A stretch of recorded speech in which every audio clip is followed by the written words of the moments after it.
سلام، وقت بخیر.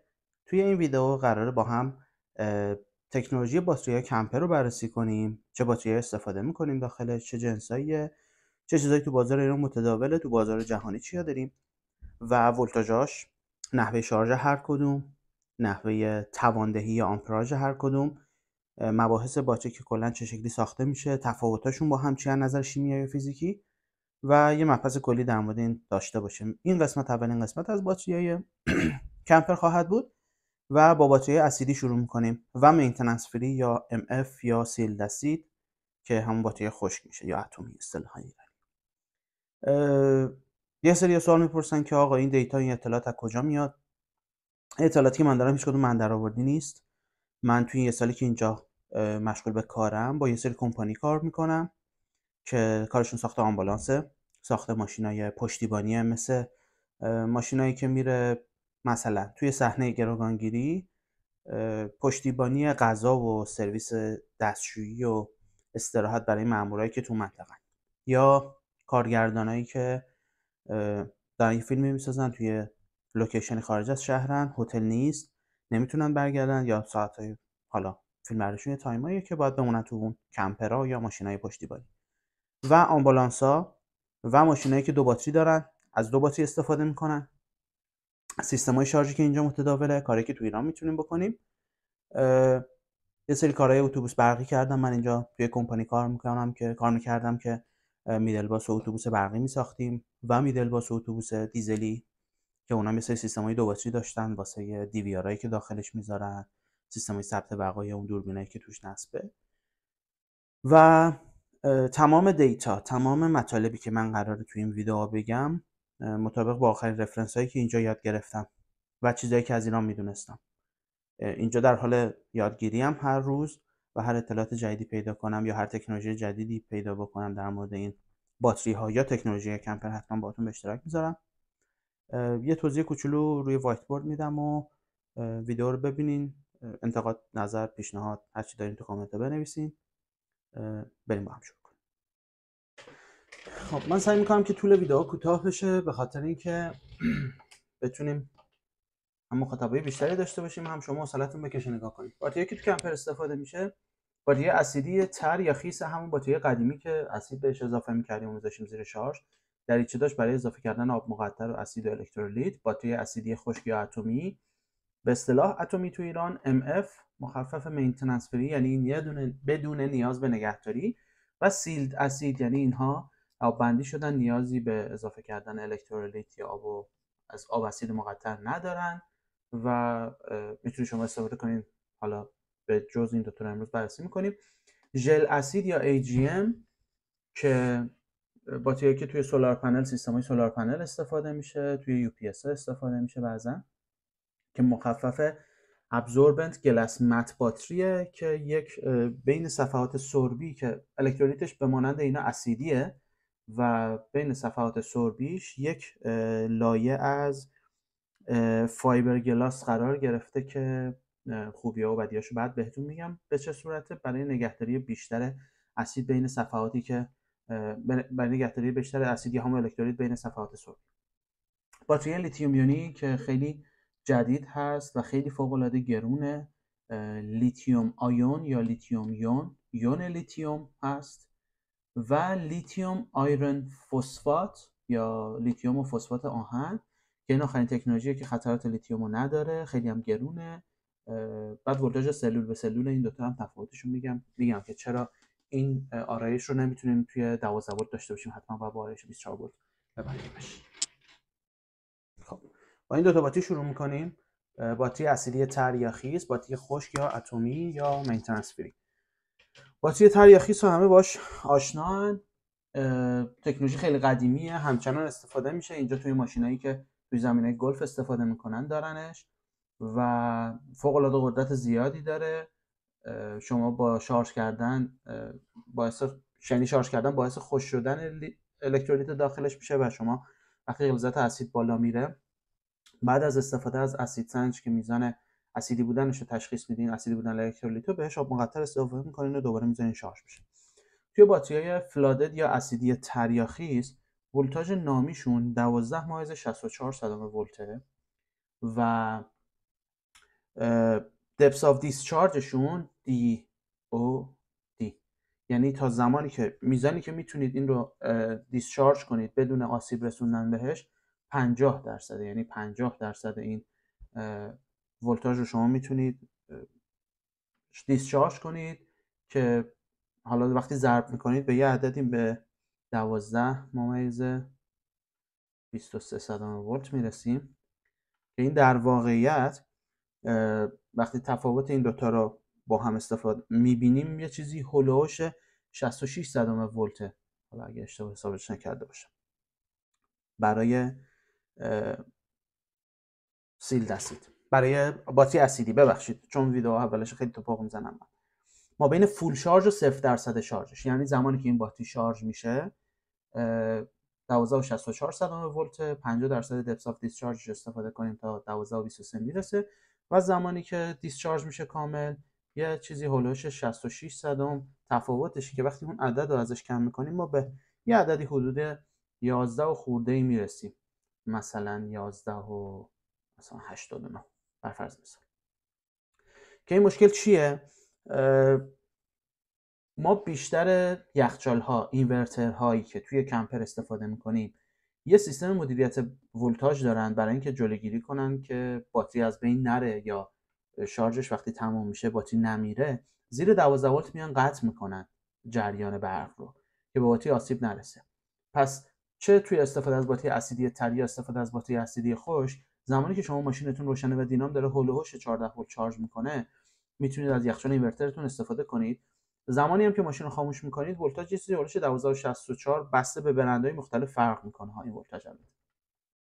وای میسته براتون توی این حدود وای میسته که مثلا شاید 1 ساعت 2 ساعت بتونید از این باتری استفاده کنید و بیاد زیر 12 ولت رو اون دستگاهتون خاموشش کنه، جریان باتری رو قطع کنه. حالا این ولتاژ 12.64 ولت رو توی باتری مینتیننس فری این ولتاژ 12.07 باز توی برندهای مختلف این قضیه فرق میکنه. اون برندهایی که توی ایران داریم برای مناسب سازی شده برای بازار ایران، باتری که به صورت نامی مینتیننس فری یا سیلد اسید هستن یه چیز هولوش 12.07 به ما ولتاژ میدن که بازم تفاوت این با دیسچارج شدهش همون تقریبا 66 ولته که دوباره یه چیزی هول و هوش به ما 11.80 میده که بازم این زیر 12 ولته. زمانی که اینورتر کار میکنه یه مدت کوتاهی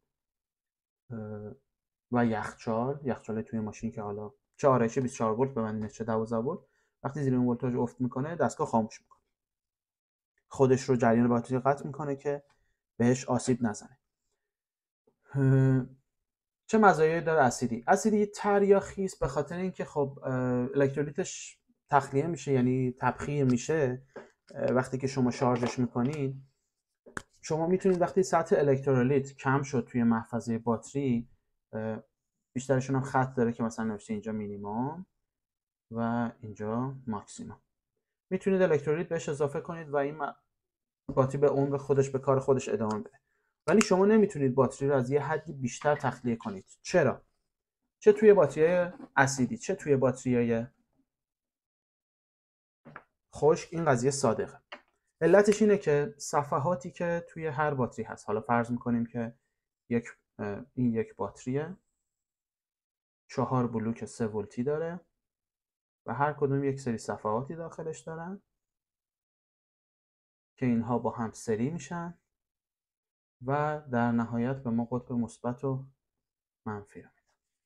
زمانی که این باتری از 50% ظرفیت نامیش بیشتر افت توان داره، یعنی بیشتر ازش شارژ میگیریم، مثلا همون 12.67، یک سری کریستال های اینجا بین صفحات تشکیل میشه. اون الکترولیت که از این دریچه ها تخلیه میشه که هیچ، این کریستال ها بعد از یک مدت لایه دی الکتریک یا لایه عایق بین این صفحات اسیدی رو از بین میبرن، صفحات سربی رو از بین میبرن و باعث میشن زمانی که ما جریان شارژ رو به این مثبت و منفی وصلش میکنیم و بهش برق میرسونیم که شارژش کنیم دوباره باتری رو، این تبادل الکترون بین صفحه ها ایجاد نشه و باتری شارژ نگیره. به خاطر اینه که وقتی میگن توی باتری اسیدی اگر یه زمانی بیشتر دشارژ باقی بمونه، این باتری دیگه به درد نمیخوره و بنزینش دور. هم توی باتری مینتیننس فری، هم توی باتری خشکی اتمی این موضوع هست. حالا یه مبحث دیگه داریم توی باتری‌های مینتیننس فری و توی باتری‌های اسیدی به اسم دمای کارکرد. یعنی ما اگه یادتون باشه با بزرگا روی پیکانا رو ماشین‌های قدیمی وقتی باتری‌های اسیدی داشتن، زمستون که میشد همه میمدن یه دونه کتری آب جوش میریختن روی باتریشون صبح که بتونن باهاش استارت بزنن. ضعفی که داره باتری اسیدی اینه که توی زمستون شدیداً افتاده توان داره و یه چیزی هست بهش میگیم CA به اسم cold یا cold cranking amperage که CCA. یک CA داریم که میشه cranking amperage cranking amps cold crank amp که مخفف CA هستش. این یعنی چی؟ یعنی استارت در دمای سرد. حالا cold cranking amperage توی منفی 18 درجه محاسبه میشه. cranking amperage توی توی 0 درجه سانتیگراد محاسبه میشه.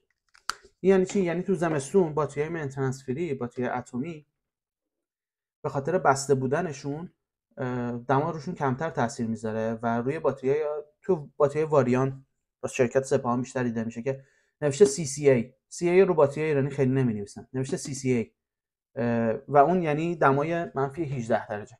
تو باتری واریان توی باتری 60 آمپریش CCAش 500 آمپر، یعنی توی دمای منفی 18 درجه برای خیلی مدت کوتاه که شما استارت میزنید ماشینتون رو، به شما 500 آمپر جریان میده که بتونه بیلنگ رو بچرخونه و باعث روشن شدن ماشین میشه. یه باتری 60 آمپری اگر ضرب در ولتاژ 12 ولت نامیش بکنیم یه چیزی هولوش 720 وات به ما توان میده. 500 آمپری که داریم و اگر ضرب در 12 ولتش بکنیم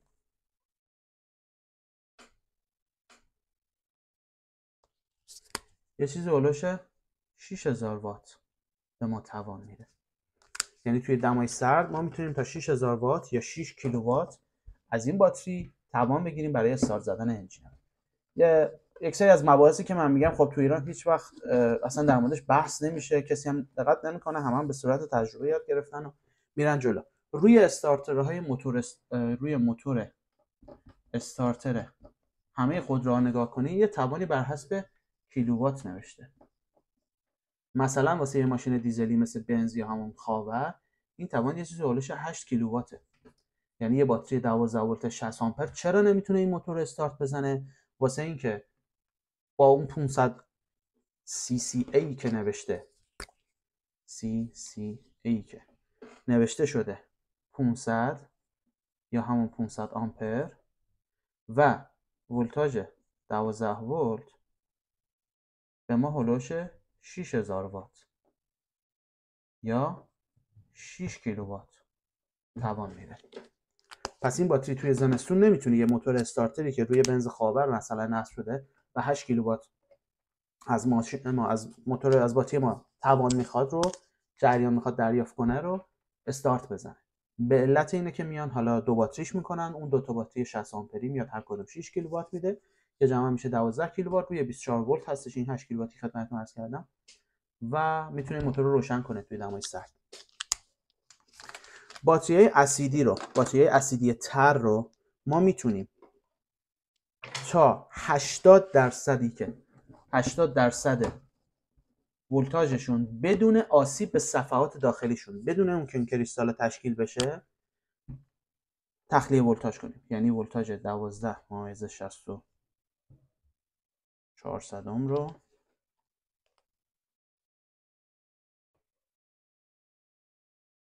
اگر ضرب داره، من اینا رو ضرب میکنم با ماشین حساب که دقیق بگم خدمتتون، ضرب در 80% بکنیم،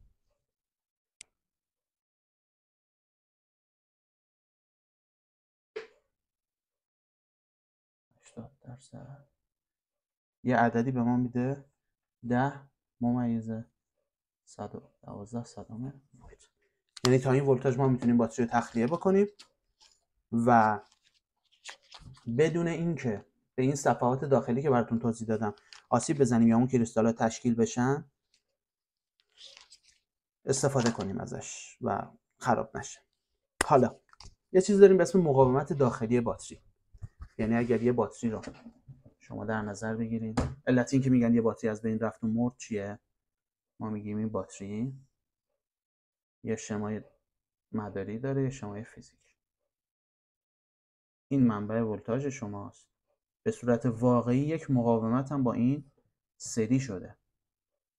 این مقاومت چیه؟ این مقاومت همون کریستال هاست، همون صفحات سربیه داخلشه که وقتی عمرش میره بالا توسط اون اسیدی که داخلشه، اون الکترودی که داخلشه، این سرب ها از بین میرن و باعث میشه که این مقاومت داخلی بره بالا. دستگاه‌های جدید اگر نگاه کنید، اون باتری سازایی که باتری میزنن، دستگاه میزنن به باتری‌ها، یه چیزی بهشون نشون میده دیگه مثل اون قدیم نیست یه دونه مقاومت الکترونیکی گنده توی دستگاهش باشه، دو سر باتری کلمپشو وصل کنه اینجا و یه عقربه بیاد به شما نشون بده این باتری توان استارت زدن داره یا نه. یه دستگاه خیلی کوچوله با دو تا دونه سیم نازک وصل میکنه اینجا، دستگاه روشن میشه، این مقاومت داخلی رو چک میکنه که این مقاومت اگر دیگه بالای مثلا 4 اوم 5 اوم باشه این باتری دیگه به درد نمیخوره، این باتری دیگه شارژ نمیگیره، چون به خاطر مقاومت داخلی جریانی نمیتونه داخلش تخلیه بشه و شارژ رو نگه داره. به خاطر میگم باتری مرده و دیگه باید بندازیمش. این به خیلی عوامل بستگی داره بالا رفتن مقاومت.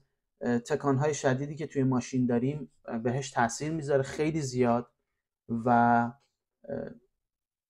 حالا باتری اسیدی و باتری خشک خیلی مقاومه توی لرزه ها و توی تکونایی که ماشین توی دست انداز داره یا توی مسیر خارج از شهر داره یا مسیر آفرودی داره. این موضوع خیلی بهش دقت نمیشه به خاطر اینکه باز دوباره آموزشی در موردش نیست توی ایران یا شاید به صورت آکادمیک به این شکل توضیحش نمیدن. علتی هم که این ویدیو زیاد میشه یا طولانی میشه به خاطر این جزئیاته که قراره با هم یک مستندی رو بریم جلو تا به یه جایی برسیم از یادگیری اینها. باتری اسیدی و باتری تر به شدت در مقابل تکون‌های شدید مقاومن، ولی 50% توانشون رو بیشتر نمیتونیم تخلیه کنیم. توی باتری اسیدی تر میتونیم تا 80% بریم پایین که همون ولتاژ 10/12 بود بدون خراب کردن مواد داخلش. ولتاژ شارژ اینها چه شکلیه؟ من اینم خدمتتون بگم. این باتری برای شارژ شدن اگر ولتاژ نامیش باشه توی باتری اسیدی 12/64، توی باتری سیلد اسید یا اتمی تر خشک 12/89. یه مقدار ولتاژ بالاتری داره، خیلی ما با این کاری نداریم چون مصرف کننده‌های داخل ماشین ما تا 15 ولت هم جواب میدن، مثل ضبط و لامپا و اینها، سیستم ECU، پمپ سوخت. ما برای جفت اینا یه چیزی با حدود 13.2 تا 13.8 باید به جفتشون بدیم که اینا شارژ بشن. 13.8. یه چیزی اگه دقت کرده باشین شما زمانی که ولتاژ داره شارژ میشه، دینام داره باتری رو شارژ میکنه 13.2 تا 13.8، حالا ما گرش میکنیم میگیم 14 ولت داره به باتریمون میره. زمانی که باتری رو برمیدارین، شارژر رو از سر باتری برمیدارین یا دینامو خاموش میکنین، ولتاژ به سرعت افت میکنه دوباره میاد روی این ولتاژ نامیش 1264 برفرض. چه تغییری اینجا شده؟ چی شده که این ولتاژ میاد پایین؟ این باتری به خاطر همون مقاومت داخلی که خدمتتون عرض کردم دوباره ولتاژش افت میکنه میاد روی همین ولتاژ نامیش. این ولتاژی هستش که قابل تحمله براش. و نکته خیلی خیلی خیلی خیلی مهم توی خودروها وقتی این باتری داره شارژ میشه دینام نقش ژنراتور رو برای مدار ماشین بازی میکنه، برای مصرف کننده ها بازی میکنه. باتری اینجا فقط نقش استارت زننده و خازن رو داره. یعنی چی؟ یعنی اونایی که سیستم میبندن